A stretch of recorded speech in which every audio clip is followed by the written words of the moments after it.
आपण पाहत आहात संघर्ष नायक न्यूज, जनतेला न्याय मिळवून देणारं हक्काचं एकमेव न्यूज चॅनल संघर्ष नायक न्यूज। मिरजेत टाकळी रोडवर पूर्व वैमनस्यातून तरुणावर प्राणघातक हल्ला, तरुण गंभीर जखमी, तलवार आणि कोयत्याच्या साहाय्याने 6 जणांकडून वार।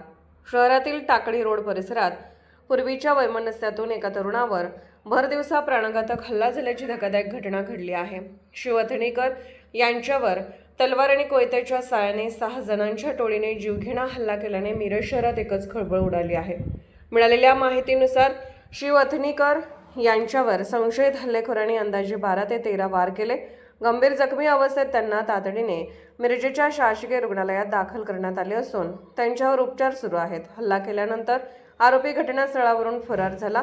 या घटनेमागे 2 गटांमधील जुने वैमनस्य कारणीभूत असल्याची चर्चा असून अथणीकर हे शेख गटाशी संबंधित असल्याचे सांगितले जात आहे।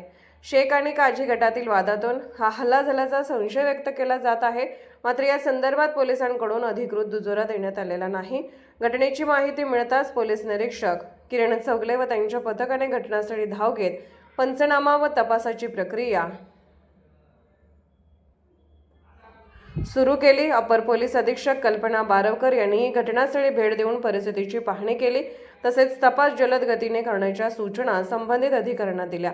प्राथमिक तपासात विविध कारणांचा शोध घेतला जात असून हल्ल्यामागील नेमका हेतू आणि आरोपींची भूमिका उघड करण्यासाठी पोलीस कसून तपास करत आहेत। भरदिवसात झालेल्या या रक्तरंजित हल्ल्यामुळे टाकळी रोड परिसरासह संपूर्ण मिरज शहरात भीतीचे वातावरण निर्माण झाले असून नागरिकांमध्ये चिंतेचे वातावरण पसरले आहे। आरोपींचा शोध घेण्यासाठी पोलिसांनी विशेष पथके कार्यरत केली असून लवकरच या प्रकरणाचा उलगडा होण्याची शक्यता व्यक्त केली जात आहे। संघर्ष नायक न्यूज चॅनलला लाईक करा, शेअर करा आणि सबस्क्राईब करा।